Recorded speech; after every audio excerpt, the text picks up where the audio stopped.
Hello, Namaskar, good morning everyone. I am Ojas Shankar from AIS, and today we will continue our series of Analyze Daily Hindu Newspaper with AIS. तो आज भी हर रोज की तरह हमने कुछ articles को find out किया है। जिन आर्टिकल्स को हम लोग एनालाइज करेंगे और देखेंगे कि कैसे हम लोग उन आर्टिकल्स की मदद से अपने यूपीएससी प्रिपरेशन की जर्नी को सप्लीमेंट कर सकते हैं। किस तरह से हम लोग उनमें दिए गए हुए की पॉइंट्स का या डेटा का या स्टेटमेंट का यूज अपने मेंस की आंसर राइटिंग और प्रीलिम्स के क्वेश्चन को सॉल्व करने में कर सकते हैं। ठीक है, तो आते हैं आज के पहले न्यूज पे, और पहला न्यूज है ADB projects India GDP growth in 2024-25 at 7%। तो सबसे पहले ये देखते हैं कि एडीबी क्या है। What is ADB? ADB means Asian development bank. ADB का फुल फॉर्म है एशियन डेवलपमेंट बैंक। और ये कौन सा रिपोर्ट लाता है? Asian development outlook report. ठीक है, एडीबी का जो ये रिपोर्ट है, ये एशियन डेवलपमेंट आउटलुक रिपोर्ट है, जिसके बेसिस पे ये बात कही जा रही है। ओके, अब इसमें क्या है, एडीबी के बारे में पहले जान लेते हैं, क्योंकि एडीबी जो है ना, प्रीवियस ईयर में एक बार पूछा जा चुका है, एडीबी पे क्वेश्चन आ चुका है। तो एडीबी के टोटल अभी 68 मेंबर्स हैं, और यूपीएससी के पीवाईक्यू में आया था कि एडीबी हैज ओवर 80 मेंबर्स। तो अभी फिलहाल 68 मेंबर्स हैं। और 19 दिसंबर 1966 को एडीबी का फॉर्मेशन हुआ था। इंडिया उसका मेंबर है। इंडिया उसका मेंबर है, ठीक है। और इसका हेडक्वार्टर कहाँ है? फिलीपींस। ठीक है। और इसका मेन पर्पस क्या है? सोशियो इकोनॉमिक डेवलपमेंट और एक्सट्रीम पॉवर्टी को एरिडिकेट करना। ये एडीबी का मेन फंक्शन है। समझ गए? तो हम लोग एडीबी के बारे में समझ गए। अब क्या है? ADB project India GDP. अब ये जीडीपी, जीडीपी क्या होता है? Gross domestic product. लेकिन इसका प्रॉपर डेफिनेशन क्या है? GDP is the standard measure of value added created through the production of goods and services in a country during a certain period. ठीक है, मतलब क्या है कि किसी भी एरिया में क्रिएट किया गया हुआ कोई भी वैल्यू एडेड सामान, कोई भी ऐसी चीज जिससे कोई वैल्यू ऐड हो रहा हो थ्रू प्रोडक्शन और सर्विसेज, मतलब गुड्स का प्रोडक्शन भी और सर्विसेज भी। इसको हम लोग किस चीज में कहते हैं? जीडीपी कहते हैं। कोई नया सर्विस या कोई नया प्रोडक्ट अगर फॉर्म हुआ है तो उसको हम लोग जीडीपी के कैटेगरी में लाएंगे। और वो एक सर्टेन पीरियड के अंडर में होना चाहिए। मतलब जैसे कहते हैं ना कि दिस ईयर्स जीडीपी ग्रोथ, इस ईयर का मतलब 2024-25, ये टाइम पीरियड हो गया, सर्टेन पीरियड हो गया। और एक एरिया मतलब इंडियाज ग्रोथ, हेडलाइन पे है ना हमारे, इंडियाज ग्रोथ इन सेशन 2024-25। तो इंडिया एक रीजन हो गया, और उसका एक सर्टेन पीरियड 24-25 हो गया। उस फेज में जो भी प्रोडक्शन हो गुड्स का या सर्विसेज का, वो सब जीडीपी के अंडर में आएगा। Okay, as it also measures incomes earned from production, total amount spent on final goods and services minus imports। इसमें imports को इंक्लूड नहीं करते। ये हमारा जीडीपी। ओके, अब इसमें क्या कहा जा रहा है कि इंडिया की जो इकोनॉमी है वो ग्रो करेगी 7% से 7%, जो कि थोड़ा स्लो डाउन हो गया है। 7.6% था 2023-24 का, लेकिन this year it will be of 7%। Okay, so इस ईयर जो 7% है, इसके पीछे का रीजन क्या है? 7% is a good growth, no doubt. But last year 7.2 था, इस बार 7 है। उसके पीछे का रीजन क्या है? उसके पीछे का जो मेजर रीजन है, rate cuts from federal reserve. Federal reserve क्या है भाई? फेडरल रिजर्व जो है वो यूएस का रिजर्व बैंक ऑफ इंडिया है। सिंपल वर्ड्स में समझो तो यूएस का, यूनाइटेड स्टेट्स का जो आरबीआई है, मतलब कि वहां का जो सेंट्रल बैंक है, उसको हम लोग फेडरल रिजर्व्स कहते हैं। ठीक है, और ये ADB not get higher for longer interest rate would have impact on Asia's inflation with slightly smaller denting। तो वहां पे जो इंटरेस्ट रेट बढ़ा है, उसका भी कोई असर, उसका भी एक छोटा ही सही बट एक असर हमारे देश की अर्थव्यवस्था पे, पूरे एशिया की अर्थव्यवस्था पे भी, पूरे एशिया की इकोनॉमी पे भी पड़ेगा। ठीक है। और क्या होगा? और क्या चीज कही जा रही है कि इंडिया जो है एक ऐसा देश है जहाँ पे इन्फ्लेशन की सेंसिटिविटी ज्यादा है। अब इन्फ्लेशन की सेंसिटिविटी ज्यादा कैसे हो जा रही है? क्योंकि हम लोग जो है कंज्यूमर बेस्ड इकोनॉमी है। हमारे यहाँ कंज्यूमर कंज्यूमर बेस बहुत बड़ा है। 140 बिलियन की पॉपुलेशन, 140 करोड़ लोगों की पॉपुलेशन है। ठीक है, 40 बिलियन कह दिया मैंने, उतना तो अर्थ का पॉपुलेशन भी नहीं। हाँ, सॉरी। तो 140 करोड़ लोगों की ऑलमोस्ट पॉपुलेशन है, तो कंज्यूमर यहाँ पे बहुत ज्यादा है। फूड सभी को चाहिए, फ्यूल सभी को चाहिए, डायरेक्टली इनडायरेक्टली फ्यूल से हर कोई कोरिलेटेड है। उस चीज के चलते हम लोगों को किस चीज की जरूरत पड़ती है? हम लोगों को जरूरत पड़ती है हमारे हम्म, पैसे खर्च करने की। जब हम पैसे खर्च करेंगे तो उसके चलते सामान खरीदेंगे, और सामान या तो हम लोग खुद प्रोड्यूस करेंगे या फिर हमें इंपोर्ट करना होगा। इस पूरे साइकिल को जो है हम लोगों को मेंटेन करने के लिए अमाउंट चाहिए होता है। इसलिए इंडिया इसके चलते अफेक्टेड हो जाता है। और क्या है? शिपिंग कॉस्ट ट्रिगर कर सकता है अगर रेड सी में इशू परसिस्टेंट रह गया। अब देखिए, रेड सी में अभी क्या इशू है? रेड सी जो है वहां से बहुत बड़ा ट्रेड का हिस्सा जाता है और आता है। लेकिन अभी वहां क्या चल रहा है? Israel Hamas conflict. अब इसराइल हमास कॉन्फ्लिक्ट के चलते वो इलाका डिस्टर्ब है। अब कोई इलाका डिस्टर्ब होगा तो वहां से शिप्स जो है वो अभी ढंग से नहीं जा पाएंगे। वहां का ट्रेड अफेक्टेड होगा, इकोनॉमी अफेक्टेड होगी। तो ये भी एक अफेक्ट डाल रहा है। रशिया यूक्रेन वॉर है तो उसका भी एक छोटा सा इफेक्ट तो है ही है। ठीक है। और क्या है? ये सारी चीजें जो है ड्रॉबैक है जिनके चलते थोड़ा सा कम हुआ। But still 7% is a good growth. ये 7% क्यों है? क्योंकि इस बार नॉर्मल मानसून, नॉर्मल मानसून होने के चलते क्या होगा? नॉर्मल एग्रीकल्चर ग्रोथ होगा, बढ़िया एग्रीकल्चर ग्रो कर जाएगा। हमारे एग्रीकल्चर प्रोडक्ट्स बढ़िया ग्रो करेंगे तो किसानों को भी अच्छे पैसे मिलेंगे, और एक्सपोर्ट्स भी हम लोग एग्रीकल्चर में अच्छे तरीके से कर पाएंगे। ठीक है। और क्या है? इंडिया का जो ग्रोथ फोरकास्ट है वो कंजम्पशन के बेसिस पे है।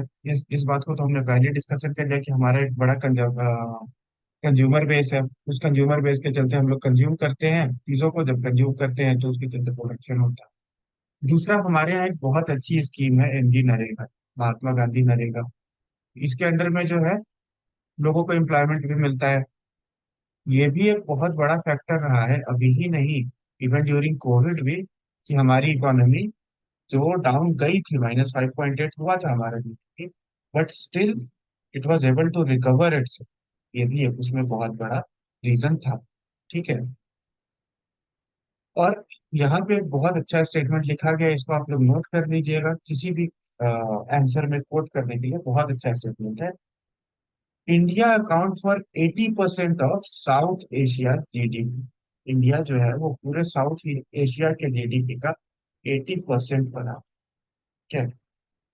तो इंडिया की इकोनॉमी अगर ग्रो करेगी तो पूरे साउथ एशिया को उससे डायरेक्टली इनडायरेक्टली बेनिफिट ही होगा। यही बात यहाँ पे कही जा रही है। ठीक है। तो हमने क्या क्या देखा? एडीबी के बारे में समझा, ग्रोथ के बारे में समझा, और जीडीपी के बारे में समझा। ठीक है। तो अब इससे रिलेटेड आसपास के कोई क्वेश्चन आएंगे तो आप उसको टैकल कर सकते। ठीक है। दूसरा जो आर्टिकल है, ISRO's zero orbital debris miles. अब ये क्या है? डेब्रिस क्या है? डेब्रिस सिंपल शब्दों में अगर मैं बताऊं तो debris is a kind of कूड़ा। कूड़ा समझते हैं आप लोग? कचरा, गंदगी। ठीक है। जो ऑर्बिटल्स में, जैसे ये अगर हमारा अर्थ है, इसके जो ऑर्बिट है, यहाँ पे बहुत सारा कूड़ा कचरा हो जाता है। ये कूड़ा कचरा क्यों होता है? ये कूड़ा कचरा होता है बहुत सारी सैटेलाइट्स के चलते, क्योंकि सैटेलाइट्स भेजने की होड़ लग चुकी है। हर देश अपनी सैटेलाइट भेज रहा है, एंटी सैटेलाइट्स वेपन्स को टेस्ट कर रहा है। उस चीज के चलते यहाँ पे बहुत ज्यादा डिबरीज फॉर्म हो चुका है। इस डिबरीज से प्रॉब्लम क्या है कि बहुत बार कम्युनिकेशन में इशू आता है, बहुत बार बहुत सारे जो वर्किंग सैटेलाइट्स, उनमें इशू आ जाता है। और ये मेजर इशू कहाँ पे आता है? लो अर्थ ऑर्बिटल। मतलब लो अर्थ ऑर्बिटल कहाँ से कहाँ तक है? 100 किलोमीटर से लेके 2,000 किलोमीटर तक अर्थ के ऊपर, 100 to 2,000 kilometre above the earth surface वाला जो एरिया है, वहां पे डेब्रिस फॉर्मेशन की समस्या भी ज्यादा है। लेकिन इसरो ने क्या किया है, ISRO has achieved zero orbital debris milestone. मतलब उसके जो ऑर्बिटल में ऑलमोस्ट डेब्रिस जो है वो जीरो के आसपास है। अब इस आर्टिकल में क्या लिखा है और किस तरीके से इसरो ने ये चीज को मैनेज किया है, ये हम लोग अभी देखें। इसरो की जो अभी एक्सपोसैट मिशन था, या PSLV-C58 जो लॉन्च हुआ, एक्सपोसैट मिशन जो लॉन्च हुआ, वो प्रैक्टिकली लेफ्ट जीरो डेब्रिस इन अर्थ ऑर्बिट।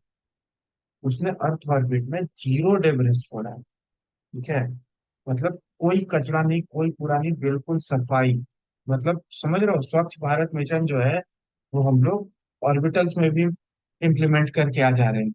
इतना अब हमारा इसरो आज के डेट में डेवलप हो चुका है, इतने कम टाइम में इसका डेवलपमेंट, हैट्स ऑफ। ओके। और क्या है, the space agency explained that last stage of PSLV used in the mission was transformed into a kind of orbital station called PSLV Orbital Experimental Module 3।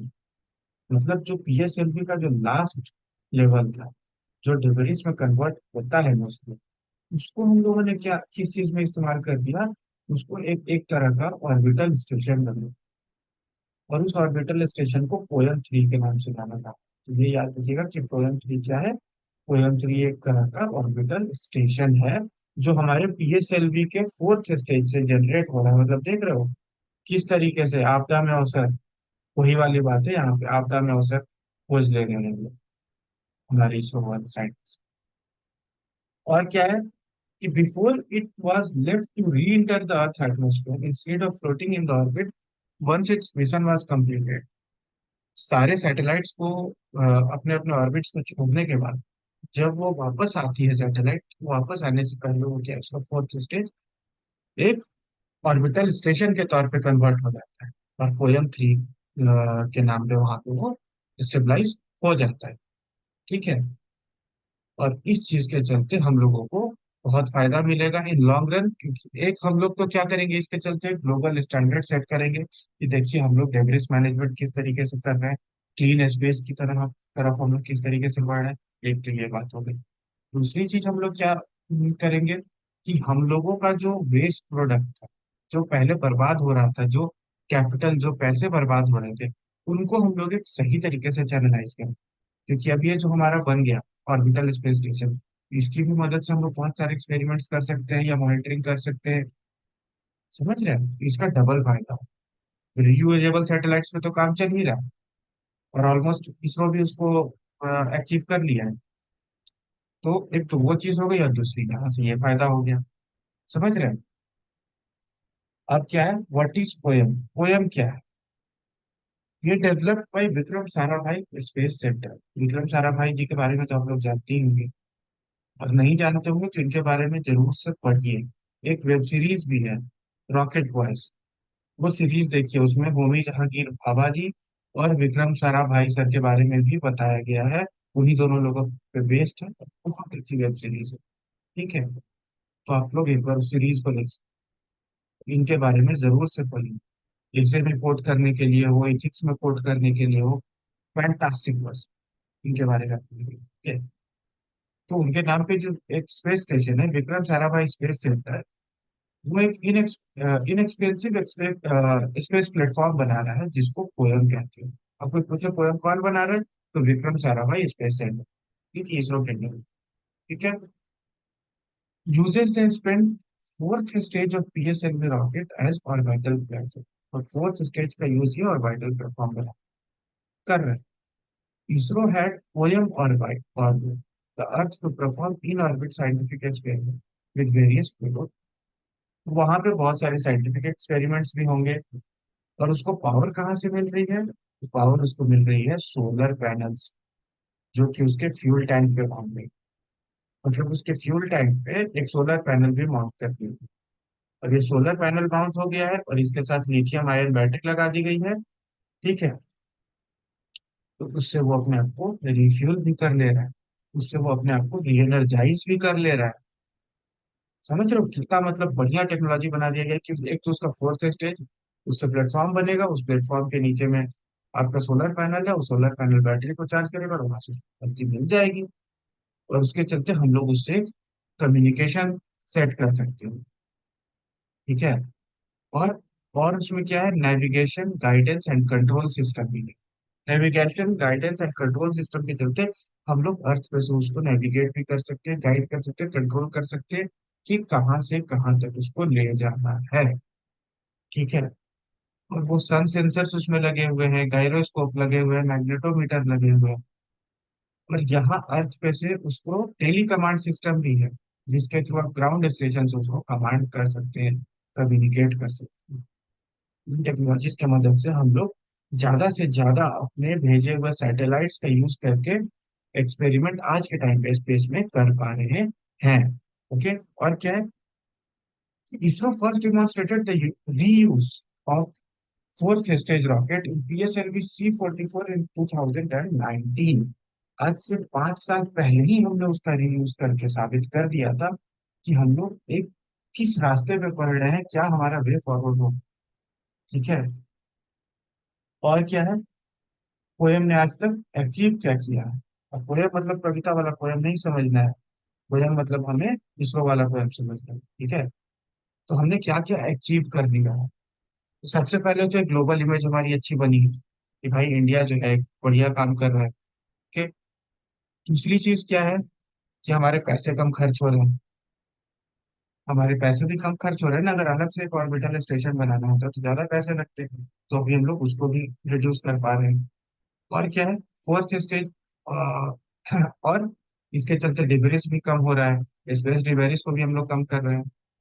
और ये POEM 3 feature 9 payloads, two each from VSSC and Bellatrix Aerospace. इनमें इसने 9 payloads को भी feature किया है अपने। ठीक है। और it has completed 400 orbits around the earth. इसने अर्थ के चारों तरफ 400 बार ऑर्बिट कर भी लिया, कितने दिनों में, पिछले 25 दिनों। ठीक है। तो ये भी चीज इसने अचीव की है। और ये बहुत बार मतलब टेलीमेट्री, ट्रैकिंग, कमांड नेटवर्किंग, इन सब के भी काम में आया है। मल्टी ऑब्जेक्ट ट्रैकिंग के काम में भी, मतलब अपाची सैटेलाइट्स के ट्रैकिंग को भी ये मदद की है। ठीक है। और फॉरेन सैटेलाइट्स को भी इसने अपने ऊपर फीचर किया है, तो एक इंटरनेशनल लेवल पे इंडिया की इसके चलते बेहतर बन। ठीक है।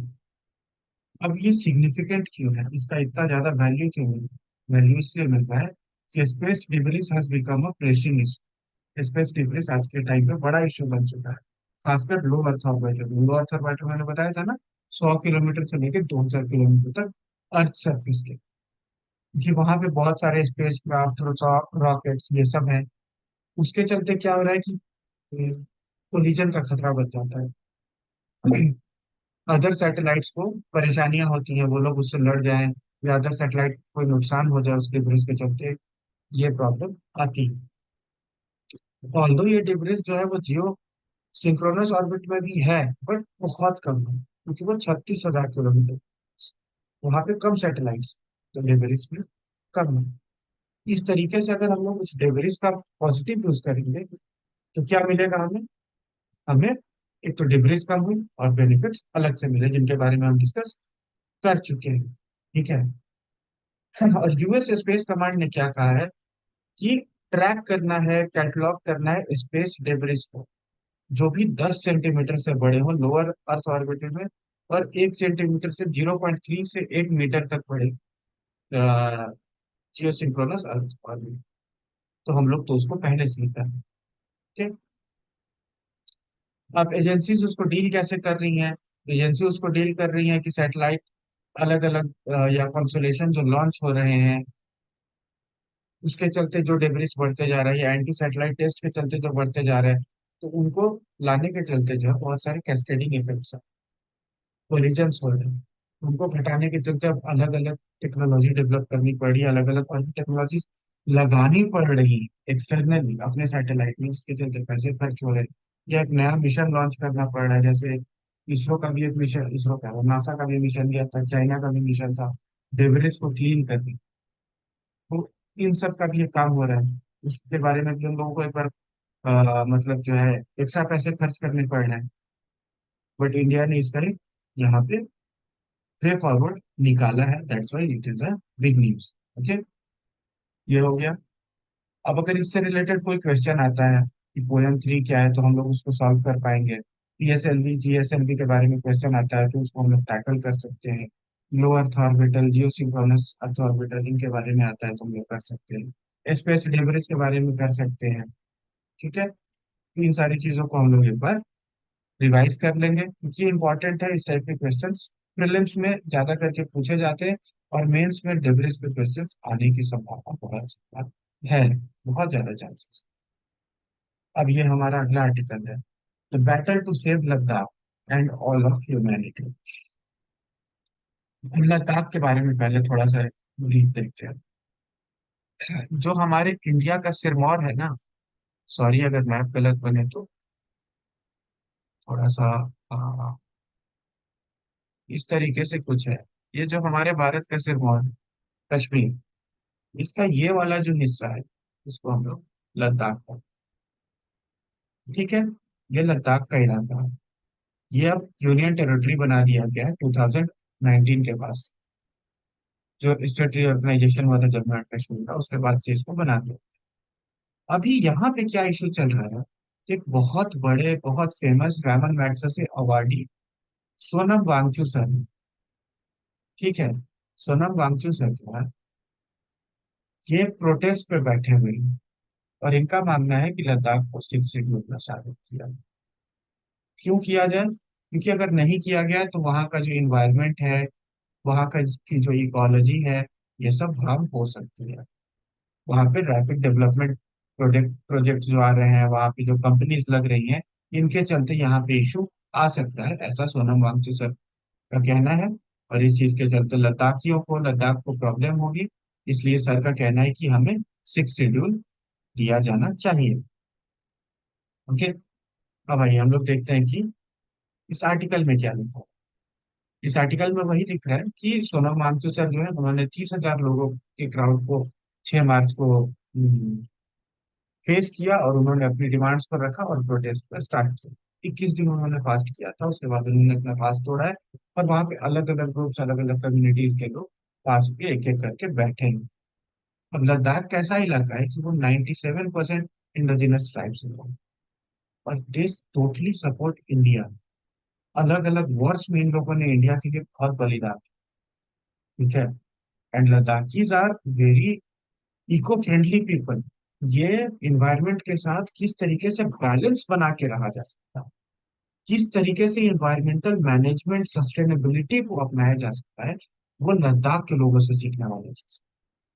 कितने बेहतरीन तरीके से उन लोगों ने अपनी चीजों को डिजाइन कर रहा है। और इसमें सोनम वांगचू सर का भी बहुत बड़ा रोल है, वहाँ एजुकेशन और ये सारी चीजें पहुंचाने। अब उस इलाके में सिर्फ यही बात नहीं है, उस इलाके की एक बहुत बड़ी प्रॉब्लम है, और वो प्रॉब्लम है ये, इधर साइड में है चाइना, जिसका तिब्बत का इलाका लगता है, ठीक है। और यहाँ पे पाकिस्तान, जिसने पाकिस्तान ऑक्युपाइड कश्मीर वाला इलाका पकड़ रखा है। चाइना के पास एक अस्काई चीन की बाउंड्री है हमारी, ठीक है। और इस चीज के चलते यहाँ पैंगोंग त्सो लेक पे अभी चाइना के साथ जो झड़प हुई थी, उसके बारे में पता ही होगा। ये इलाका थोड़ा सा एक बॉर्डर डिस्प्यूट एरिया में आ जा। और दूसरी प्रॉब्लम जो अब एराइज होते जा रही है, वो है climate change, drought, flood, landslide, green house gases emission और पॉल्यूशन। और इसके चलते जो लद्दाख में ग्लेशियर्स थे, वो ग्लेशियर्स पिघल रही। लद्दाख में अबाउट 15,000 ग्लेशियर्स हैं, जो जितनी भी नदियां हम लोग देखते हैं ना, जितनी भी पेरिनियल रिवर जैसे गंगा, ब्रह्मपुत्र, इंडस, सभी को पानी यहीं से मिलता है। और अगर क्लाइमेट चेंज के चलते ये ग्लेशियर्स जल्दी पिघलने लगे, तो प्रॉब्लम क्या होगी? प्रॉब्लम ये होगी कि फ्यूचर जनरेशन के लिए पानी बचेगा नहीं, पहली चीज। और दूसरी चीज, अभी फ्लडिंग के इशू आने लगे। वैसे भी आप देखिए, गंगा में जब फ्लड आता है, कोसी में जब फ्लड आता है, तो बिहार की तो बात ही, मतलब समझ लें कि साल में 6 महीना बिहार का, नॉर्थ बिहार का एरिया डूब जाता है। ये इशू और कितना एक्सलरेट हो सकता है, ब्रह्मपुत्रा के बाढ़ के चलते असम डूबता है, समझ रहे हैं? कश्मीर में जब बाढ़ आई थी तो उसके इशू के बारे में भी आपको पता ही होगा। इस चीज को हमें रोकना होगा, ऐसा इस आर्टिकल में मैम ने लिखा है। ठीक है। तो दूसरी चीज क्या है, इंफ्रास्ट्रक्चर बूम आ गया है, जो अभी 2019 के बाद। तो हमें एक चीज और का ध्यान रखना चाहिए कि 2008 में national action plan on climate change launch हुआ था, जिसके 8 मेजर मेजर ऑब्जेक्टिव थे। National action plan for climate change, जिसके 8 ऑब्जेक्टिव थे। National mission for sustainable habitat, water mission, ये ये यहाँ पे इंपॉर्टेंट है, हिमालयन इकोसिस्टम के लिए, green India, agriculture, no year climatic change, solar mission, और इनहांस एनर्जी एफिशिएंसी। बट ये जो है हिमालयन इकोसिस्टम, इसके लिए एक इसमें अलग से मिशन है, और इस मिशन के अंडर में बहुत सारा काम किया भी। बट अगर इशू आज भी आ रहा है, अगर हिमालयन इकोसिस्टम कंजर्व नहीं हो पा रहा है, क्योंकि लद्दाख जो है वो हिमालय के इलाके पे ही पड़ता है, उसको अगर हम लोग अभी सेफ गार्ड नहीं कर पाए तो आगे चल के कितनी बड़ी प्रॉब्लम होगी, ये ऑलरेडी एंटिसिपेटेड है। समझ रहे? तो इसलिए सोनम वांगचुक सर का कहना है कि भाई आप हमें 6 शेड्यूल दे दीजिए, हम लोग अपने हिसाब से अपना डेवलपमेंट कराएंगे। ये जो मेगा इंफ्रास्ट्रक्चर प्रोजेक्ट है, ब्रिजेस हैं, रोड की वाइडनिंग है, टनल्स हैं, रेलवे लाइंस हैं, मेगा सोलर प्रोजेक्ट्स हैं, एयरपोर्ट हैं, इन सब से जो है हमारा इन्वायरमेंट प्रदूषित होगा, पॉल्यूटेड होगा। And the second issue will be increase in number of tourism. जब टूरिस्ट ज्यादा बढ़ेंगे तो उनकी डिमांड्स ज्यादा बढ़ेंगी। उनकी डिमांड्स को फुलफिल करने के लिए वहां के लैंड की कैरिंग कैपेसिटी नहीं है। और उस चीज के चलते अब, और बाकी जो बाहर के टूरिस्ट जाएंगे वो वहां के रहन सहन कल्चर को नहीं समझ पाएंगे। वो अगर उस कल्चर को नहीं समझ पा रहे हैं तो इशू क्या होगा, कि वहां का जो कल्चर है, कि पानी कम इस्तेमाल करके भी लोग अपनी जिंदगी जी लेते हैं। बट अब मान लीजिए कोई दिल्ली से मुंबई से टूरिस्ट जा रहा है, तो वो तो अपने हिसाब से यूज करेगा पानी, तो वहां पे पानी की समस्या आएगी। कूड़ा कचरा अगर टूरिस्ट ने इधर उधर फेंका तो उसकी समस्या आएगी। ये सारी चीजें भी एक तरीके से कहने की है कि एक लिमिटेड नंबर में टूरिस्ट आने चाहिए, उसका एक प्रॉपर रेगुलेशन होना चाहिए, ये सारी डिमांड्स उनकी है। अब मेजर प्रोजेक्ट जैसे जोजिला टनल 14 किलोमीटर का, 230 किलोमीटर का Kargil junction national highway project, 10 gigawatt solar energy बन रही है चांगथांग रीजन में, ये सारा इशू वहां पे अभी क्रिएट हो सकता है, ऐसा कहना है। ठीक है। अब लद्दाख में प्रॉब्लम क्या है, कि अगर ये इंफ्रास्ट्रक्चर डेवलपमेंट, देखिए कोई भी आर्टिकल जो लिखा जाता है वो एक पर्सपेक्टिव से लिखा है, बट हम लोग aspirants, we will have to understand that हम किसी पर्सपेक्टिव के पीछे नहीं भाग सकते। हमें एक बैलेंस्ड अप्रोच लेके चलना है। Environmental conservation is very necessary, but along with that, the developmental approach and national security is also necessary. We already know that China has created a lot of infrastructure near the LAC region. China ने बहुत सारे infrastructure develop पहले ही कर। अब अगर हम लोग खुद से अपने इंफ्रास्ट्रक्चर को डेवलप नहीं करेंगे, अपनी फोर्सेस को वहां डिप्लॉय कर पाने का जल्दी से जल्दी रास्ता नहीं बना पाएंगे, ये हमारे लिए भी इन फ्यूचर इशू की बात आ जाएगी। इसलिए ये रोड्स बनाना भी जरूरी है। तो ये दो चीजों के बीच में यहाँ पे कॉन्फ्लिक्ट चल रहा है। ठीक है। जो बॉर्डर रोड ऑर्गेनाइजेशन है हमारी, बीआरओ, और उसके साथ ये NHIDCL, यही दोनों मिलकर वहां पे रोड्स का कंस्ट्रक्शन कर रही है। तो अब सर का कहना है कि ये हमारे अकॉर्डिंग होना चाहिए, लद्दाखियों से पूछ के होना चाहिए, लद्दाख का भी उसमें पार्टिसिपेशन होना चाहिए। ठीक है। अब यहाँ NHIDCL जो है वो नॉर्थ ईस्ट रीजन में, या स्ट्रेटेजिक रीजन जैसे जम्मू कश्मीर, लद्दाख, या यूटी हो गया, हमारे अंडमान निकोबार के, या उत्तराखंड हो गया, इन सारे इलाका जो भी एक बॉर्डर शेयरिंग एरिया से या स्ट्रेटेजिक लोकेशन से, वहां पे रोड कंस्ट्रक्शन का काम करती है।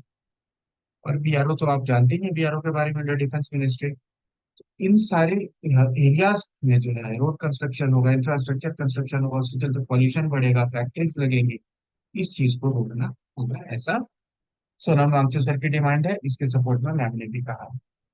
बट अब हम लोगों को अपने दिमाग में ये चीज रखना है कि ये हो गया इकोलॉजिकल कंजर्वेशन की बात, दूसरी हो गई डेवलपमेंट की बात, तीसरी नेशनल सिक्योरिटी की बात। तीनों चीजों को अलाइन करके हमें अपने आंसर्स की तरफ बढ़ना है, अगर हम लोग एग्जाम में इससे रिलेटेड आंसर लिख रहे हैं। ठीक है। और क्या है, ये जो एरिया है, हिमालयन रीजन का जो एरिया है, इसने बहुत सारे क्लाइमेट डिजास्टर पहले ही देख लिया है। इस चीज के चलते changing of pattern, use pattern, land use pattern के चलते, जैसे ग्लेशियल अपब्रस्ट हुआ था केदारनाथ में, उसके चलते फ्लैश फ्लड आया था। जोशीमठ में जो भी क्राइसिस हुई थी, वहां की जमीनें धंसने लगी थी। और उत्तराखंड में जो 41 मजदूर फंस गए थे जो कंस्ट्रक्शन साइट पे थे। तो इन सब पे भी इश्यूज को हमें देखना होगा कि क्या नेचर का डेवलपमेंट सपोर्ट करता है, और अगर करता है तो वो सस्टेनेबल डेवलपमेंट होना चाहिए। इस चीज पे हमें ध्यान देना होगा। इवन सुप्रीम कोर्ट ने भी कहा था कि जो चार धाम श्राइन यात्रा होती है, चार धाम यात्रा होती है, केदारनाथ, बद्रीनाथ, यमुनोत्री, इसमें कितने पिलग्रिमेज जाएंगे उसके लिए एक्सपर्ट कमेटी बननी चाहिए। और वो एक्सपर्ट कमेटी डिसाइड करेगी कि कितने लोग जाएंगे, क्योंकि कैरिंग कैपेसिटी इकोलॉजिकल सिस्टम की पहाड़ों की उतनी है नहीं जितने वहां पे लोग जा रहे हैं। इसके चलते क्या होगा, इकोलॉजिकल डिग्रेडेशन। इकोलॉजिकल डिग्रेडेशन होगा तो लास्टली पूरी ह्यूमैनिटी उसके चलते अफेक्टेड होगी। ठीक है। और सबसे ज्यादा कॉस्ट कौन बियर करेगा, women, children, weaker and vulnerable sections and migrant labourers. क्योंकि ये देखिए 41 मजदूर भी जो फंसे थे, उनमें ज्यादातर माइग्रेंट लेबरर्स थे। उनका इशू भी हमें देखना होगा। और यही डिमांड है सोनम वांगचुक सर की भी, यही इस आर्टिकल में भी सपोर्ट किया गया है।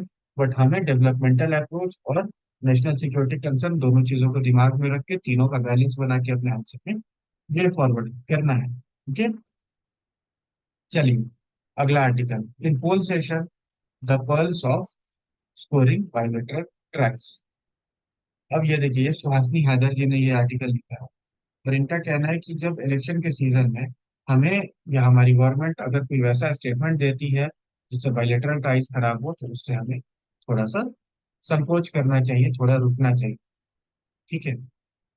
Because all political is local, all Jio political is local. जितना भी जियो पॉलिटिकल चीजें हैं, वो चीजें लोकल है। जैसे हम लोग सुने नहीं कि जब एस जयशंकर सर ने रशिया यूक्रेन वॉर के समय यूरोप को जवाब दिया था कि हम लोग रशिया से ऑयल इंपोर्ट करेंगे, तो हम कितना खुश हुए थे, लोकली उसको कितना सपोर्ट मिला।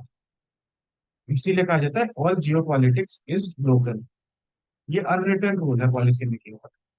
अब यहाँ पे सुहासिनी अदर मैम ने अलग अलग पर्सपेक्टिव दिए हैं कि किस तरीके से हमारे स्टेटमेंट ने इंडिया का बायलैटरल रिलेशन को खराब किया है या खराब हो सकता है उन स्टेटमेंट्स के चलते, और उससे हम लोगों को कैसे एब्सटेन करना चाहिए, उसके बारे में यहाँ पे बेसिक डिस्कशन है। हमारे एग्जाम रिलेटेड पर्सपेक्टिव से यहाँ कोई बहुत इंपॉर्टेंट बात नहीं है, बट जो जो मोटी मोटी से इसमें बातें हैं, जो चीजें हैं, उनको मैं भी डिस्कस कर देता हूँ। पहली चीज, जो 1974 में ट्रीटी हुई थी इंडिया और श्रीलंका के बीच में, उसको हमारे एक्सटर्नल अफेयर मिनिस्टर सर ने कहा है कि उस पर हम लोगों को रीथिंक करने की जरूरत है, कच्चा थी वायलेंट पर। ठीक है। इस चीज के, और अभी अगले हफ्ते तमिलनाडु में इलेक्शन है। इस चीज का असर जो है तमिलनाडु की पॉलिटिक्स पे भी पड़ेगा, और इंडिया श्रीलंका रिलेशन पे भी पड़ेगा। यहाँ पे यही कहना है। ठीक है। एक तो इस चीज का असर पड़ेगा, बेसिकली यहाँ पे वही सारी बातें लिखी हुई हैं जो हमारे एग्जाम पर्सपेक्टिव से इंपॉर्टेंट है। सेकंड चीज क्या है कि इंडिया ने बहुत सारा मैरीटाइम बाउंड्री भी डिसाइड किया है यूएन क्लॉज के चलते। ठीक है। अब अगर हम लोग कच्चा थे वायलेंट वाला जो ट्रीटी था श्रीलंका के साथ, उसको रिथिंक करते हैं, तो बांग्लादेश वाली ट्रीटी को भी रिथिंक करने की बात आ जाएगी। भाई बांग्लादेश के साथ भी हमारी जो ट्रीटी है उसको भी रिथिंक कीजिए, तो फिर हमारा रिलेशन बांग्लादेश के साथ भी खराब हो सकता है। ऐसा कहना है इस आर्टिकल में मैम का। और क्या है कि हम लोग पाकिस्तान को आज से 2-3 साल पहले ही इंडस वाटर ट्रीटी को लेकर रिथिंक करने के लिए कह चुके हैं। और इंडस वाटर ट्रीटी जो है वो वर्ल्ड बैंक ने खुद गारंटी की हुई है, तो अब हम लोग उसको भी रिथिंक करेंगे। उसके चलते पाकिस्तान के साथ भी इशू बढ़ेगा हमारा। और एक जो सबसे बड़ा इशू आज के डेट में क्रिएट हुआ है, वो भी इलेक्शन से पहले सीएए को हमने नोटिफाई कर दिया है, सिटीजनशिप अमेंडमेंट एक्ट को हमने, हमारी गवर्नमेंट ने नोटिफाई कर दिया है, जिसके अंडर में 6 माइनॉरिटीज एक्सक्लूडिंग मुस्लिम माइनॉरिटीज, जो भी मेजर माइनॉरिटीज है, Jain, Buddha, Sikhs, Hindus, Christians, ये सारे अफगानिस्तान, पाकिस्तान और बांग्लादेश के इंडिया में रेसिडेंस ले सकते हैं, जो 31 दिसंबर या 30 दिसंबर 2014 के पहले भारत आ चुके थे। उस चीज के चलते अलग अलग जगहों पे प्रोटेस्ट हुए, इंडिया में भी, इवन अफगानिस्तान में भी प्रोटेस्ट हुआ, बांग्लादेश में भी protest. And when our prime minister went to Bangladesh, वहां पे भी इतना पब्लिक आउटरीच हुआ कि पुलिस एक्शन में 12 लोगों की डेथ हो गई, बिकॉज बांग्लादेशी बहुत सारे भारत में इलीगली घुसे हैं। ये बात तो सच्चाई है। ठीक है, बहुत सारे बांग्लादेशी इंडिया में इलीगली आ चुके हैं। अब उन लोगों का ऐसा डर है कि आगे अगर एनआरसी होता है, मतलब national register of citizen, NRC होता है नेशनल रजिस्टर ऑफ सिटीजन, तो उन लोगों के पास अगर ओरिजिनल डॉक्यूमेंट्स नहीं मिले, उन लोग एक स्टेटलेस माइग्रेंट्स हो जाएंगे। ठीक है, उन लोगों के पास कोई और देश बचेगा नहीं, क्योंकि वो वापस जाना नहीं चाहते, वो अपनी इच्छा से यहाँ पे। तो इन लोगों का एक इशू हो जाएगा, उसके चलते भी प्रोटेस्ट होता है, और इसके चलते इंडिया बांग्लादेश के रिलेशन में भी थोड़ी सी करवाहट आ सकती है, ऐसा यहाँ पे मैम का कहना है। लेकिन अब बांग्लादेशी इमिग्रेंट्स के चलते सिक्योरिटी इश्यूज भी बहुत सारे होते हैं। ये भी आप लोग देख सकते हैं, रोहिंग्या के चलते सिक्योरिटी इश्यूज होते हैं। कितनी सारी न्यूज आ चुकी है कि इन लोग कैसे हमारी सिक्योरिटी को हार्म कर रहे हैं या कर सकते हैं इन एयरपोर्ट। ठीक है, तो इस चीज को देखना होगा। एनआरसी की जो बात है, तो एनआरसी का अभी तक कोई ड्राफ्ट आया नहीं है हमारे पास। एनआरसी कब होगी, कैसे होगी, तो इस चीज को लेकर हमें अभी सोचने की जरूरत नहीं है। बट इस आर्टिकल में एक लिखा हुआ है, और हर एक राइटर का अपना एक प्रोस्पेक्टिव होता है। हमें किसी राइटर के प्रोस्पेक्टिव के साथ नहीं बहना है, हमें अपना प्रोस्पेक्टिव क्रिएट करना है with the help of editorials and newspaper. And that prospective should always be neutral prospective, balance prospective, and हमारे नेशनल इंटरेस्ट को सर्व करने वाला प्रोस्पेक्टिव होना चाहिए।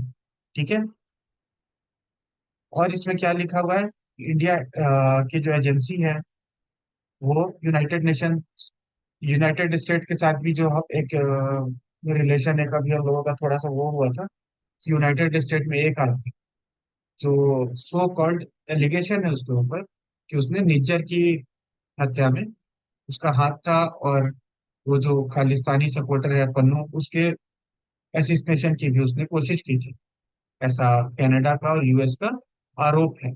इंडियन गवर्नमेंट ने कहा कि ठीक है, अगर आपका ऐसा आरोप है तो आप हमें एविडेंस दीजिए, हम लोग हाई लेवल इंक्वायरी कमेटी बनाएंगे, इस पे इंक्वायरी करेंगे। बट वो चीज अभी तक हो नहीं पाई है। एस जयशंकर सर ने बोला कि आप हमें दीजिए एविडेंस, हम लोग इस पे करेंगे, बिकॉज इंडिया कभी भी टेररिज्म को सपोर्ट नहीं करता है। इंडिया कभी भी इलीगल किलिंग्स को सपोर्ट नहीं करता है। अब जो ये एक दो खालिस्तानी सपोर्टर्स की, या पाकिस्तान में भी जो आतंकवादी थे कुछ जो वहां पे रह रहे थे, उन लोगों का जो अननोन लोगों ने मर्डर किया, मतलब अब पता नहीं है ना अननोन लोग कौन है, वो इंडिया के द्वारा सपोर्टेड तो बिल्कुल भी नहीं है। ठीक है, क्योंकि हम लोग हमेशा सही रास्ते पे चले, हमारा नेशनल स्टैंड यही है कि हमारे द्वारा कोई सपोर्टेड नहीं है, और हम लोग सही रास्ते पे चलेंगे, और यही हमें भी मान के चलना है। मान के क्या चलना है, मतलब यही सच्चाई भी है। ठीक है, तो ये चीज को हमें अपने ध्यान पे रखना होगा कि कोई भी प्रॉब्लम है, इंडिया का अगर कोई इशू क्रिएट होता है और इंडिया उस पर कोई स्टेटमेंट देता है, जैसे निज्जर की हत्या, गुरबंश सिंह पन्नू पे अटैक प्लान हुआ, इस चीज के चलते ना हमारे देश में एक नेशनलिस्टिक फीलिंग बढ़ी कि नहीं, कोई है जो हमारे देश का काम कर रहा है, जो हमारे देश के आतंकवादी हैं, जो हमारे देश को तोड़ने उनकी कोशिश कर रहे हैं, उन लोगों पे कोई अटैक कर रहा है। तो इन सारी चीजों का भी एक जियो पॉलिटिकल और एक नेशनल, दोनों में एक इम्पैक्ट पड़ता है। यही बात मेरा कहना है। ठीक है, और क्या है कि उसके चलते इंडिया और कनाडा के बीच में डिप्लोमेटिक रिलेशंस भी थोड़े से खराब हुए हैं। तो इस चीज का भी हम लोगों को हमेशा काउंटर बैलेंस करते रहना है। और क्या एक इशू है कि इंडियन न्यू पार्लियामेंट जो इंडिया का बना है, उसमें अखंड भारत का नक्शा है।